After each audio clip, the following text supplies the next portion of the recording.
publishing their work in scientific papers. That's how the method works. I know of no scientific papers that have come out of Dinosaur Adventureland that have appeared in Nature or Science or Cell or any of the other major publications. Now, hang on, that said, let's move on to the questions, because I want to give them a chance. None of this slap and run stuff, okay? One comment at a time, okay? If you want to use that as evidence, you have got to be kidding. The fact that nobody publishes in a science journal that believes in creation might prove there's some big blackout on creationist information, just like the Soviet Union wouldn't publish an article about capitalism 10 years ago. Go do some science and then bring it to them and convince them that you have something. Because every major revolution in science has taken a long time. You know, some guy doesn't just pop up with a new idea and they say, hey, that's great. Alfred Wegener, who discovered plate tectonics, died before his theory was accepted by geology. It's if you want to go there, let's move on. We don't have time for that tonight, but we can go there. Let's move on to my question. Watch my video number 7. The first I've seen all your videos over and over again. Yeah, you're going to get you converted. I really am. You may. I may get you converted. It's a crazy world. Now, on to my question. Earlier, you made a statement, something about that evolution plays no role in the medical field. I want to make sure I get that exactly right. I said there is no doctor when he's doing heart surgery that cares anything about evolution. He just really know his biology. All right, well, let's go. Is that what I said? Did I get that right? Okay, go ahead. All right. Well, would you say that then you're saying evolution really plays no role in medicine? If you want to go to antibiotic resistance, I think you're opening a real big... Let's move on real quickly.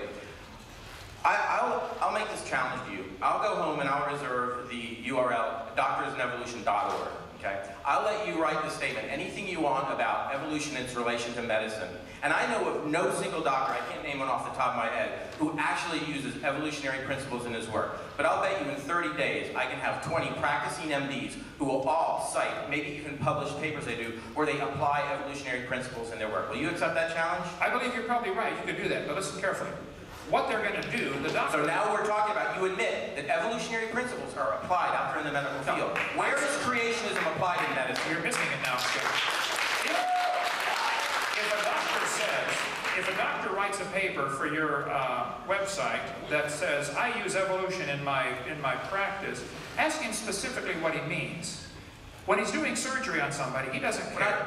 Or why are you limited only to surgery? And if I can find a surgeon who actually says, yes, I do use it, okay. Will you then retract the statement you made tonight on your website? Skip, you could probably find a surgeon that believes, life came from Mars, or that there are little green men, living under the White House. And you could also probably find one that believes the Earth is only 6,000 years old. You probably can. I bet I can find a lot of those. All right, let's move on. So the point is... So you're not accepting the challenge, is that it? I don't think it's a challenge. Okay, if you want to do a website and see how many doctors believe in evolution and how many doctors believe in creation, I think you'll be surprised. There'll be many thousands. We won't get anywhere with that, and I do want to give the other person an answer. Hey, let me ask you this. Would you agree there might be many doctors who would say, hey, I'm a practicing physician, and I think evolution's a dumb theory. Absolutely, and you can also what's the point? What's the point? The point is that you made an insinuation that evolution doesn't play any role in medicine. No, you're making the insinuation that because a few doctors believe in evolution, therefore evolution is part of science. That's not so. If I find you 20 practicing medical people who apply it in their work, will you admit that evolutionary principles are valuable to modern science? I would like to see how they apply it in their work and define exactly what you mean by evolution. You're going to find it's nothing but variations like the bacterial resistance. Let's move on to this. Several times you say up there that Haeckel was convicted of fraud by his university, correct? 6 professors, University of Jena, 1875. Okay. If I can produce scholarly work to disprove that, will you quit making that claim? I would like to see that corrected. I've seen several sources that say that's correct. Maybe 1874. Is that what you're saying instead of 75? Did I get the No, it's actually documented all throughout the historical record. If I can produce enough work and we can post this on a common website, will you quit making the claim? I'm not defending Haeckel. I will make, anybody that corrects me, if they can show something that I'm making that's inaccurate, I will correct it. Will you correct it? Do you teach that the vestigial organs is evidence for evolution, or the whale has a vestigial pelvis? Does your website teach some of these evidences I gave tonight as lies? Are you going to correct that website? No, because it's the consensus of the scientific community. And as far as I know, your creationist movement hasn't produced any valid science and published it to back up the claim that you made. It doesn't matter what we produce. You're saying... Yes, it does, and the burden's on you. This university does great research and publishes in the scientific journals. That's proof, all right. That's the big boys, Ken. That's the big boys. All right, I'll finish. Yeah, boy, if you publish in a journal, that's proof. Go check the Soviet Union and see how that logic works out. Okay? Hi, my name is Laura Quilter. I'm an attorney. I'm not a scientist, but some of my best friends are scientists. So I just want to make one small, quick point. Okay. You'll be gentle with me. I'm a little nervous. I believe I heard you say earlier that things that you can't observe directly, like sea lions losing their limbs as they move into the water, over time, those kinds of things are fairy tales. Is that correct? Well, no, he said, if a sea lion keeps going back to the water, which they do, that's going to prove that they, are losing legs and gaining fins. That's proof that sea lions are designed to live in water like they do. They do pretty good in the water, how was it that you described that it was a fairy tale? Well, he was talking about how whales came from some kind of land-based animal and moved into the water and lost their legs. I said, well, you can believe that, but that's not, we don't observe that. And why we don't observe that, so it's a fairy tale, correct? It's something that takes place in the imagination. I see. People believe these animals make these changes. They never see them. Because they're not directly observed. Well, right. Right. So if it takes millions of years, it's now not part of science, it's part of a fairy tale. So it's occurred to me that you've been making this claim multiple times through the evening that things that are not directly observed are not scientific. That's the definition of science. It's observable, testable.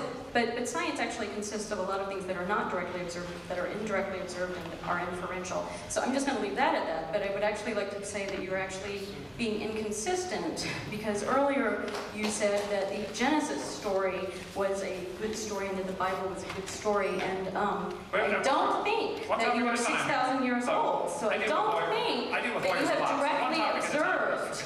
Well, I'm a very new lawyer. I'm not asking for the Genesis account to be taught. No, but I would like you to distinguish it from a fairy tale, because you've said that things that are not directly observable are not science and are therefore fairy tales. And I would like you to distinguish the Genesis account of creation from a fairy tale. The difference we have with the Genesis account is we have an eyewitness observing. But you do not have any direct evidence. You have not directly observed it, and you cannot. You don't have any evidence that Abe Lincoln was president 125 years ago. That's right. So according to your logic, that's a fairy tale. No. All I'm saying is that according to your logic, Genesis is a fairy tale, Abe Lincoln is a fairy tale, and evolution is a fairy tale. All of those are fairy tales. Science is things we can observe, test, or demonstrate. I think we have to observe and test and demonstrate. We have indirect observations as well as direct observations, and that's what justifies science. Would you tell me, as a lawyer, Genesis is distinguishable from science because it is not directly observable by anybody. Okay, as an attorney, I would like to know. I'm happy to. What is your best evidence for evolution? I'm not a scientist. I don't have best evidence. I'm not asking for creation to be taught. Why it's called religion? Woven together a wide tissue of science. I know it's a huge fairy tale. I agree. We got to work on this, and I'm working on it. Okay. Conspiracy, and I'm not. It's a big conspiracy. You're right. Go ahead. Last question. We're gonna have to quit. Oh, I got to get the next guy though. I mean, we got to be out of here in 6 minutes. Yeah. Well, there's enough of us we can hold the janitors out. Okay. Hurry. Go ahead. I'm Sarah, and so I just want to ask a question. Like you like to back it up. And I'm getting that your main concern, because I don't consider you necessarily a scientist or a theologian, you're an educator. You're also a parent who's concerned about children learning things in school that are lies. Right, I'm a scientist and an educator. I'm also a parent. I'm also, as any parent would be, concerned about their children in school learning lies. Good. So one thing that I'm confused about is I don't understand why you have chosen to bias yourself in trying to write only certain lies that are in textbooks. Actually, because as we all know, there are many lies cross disciplines in textbooks. One of the major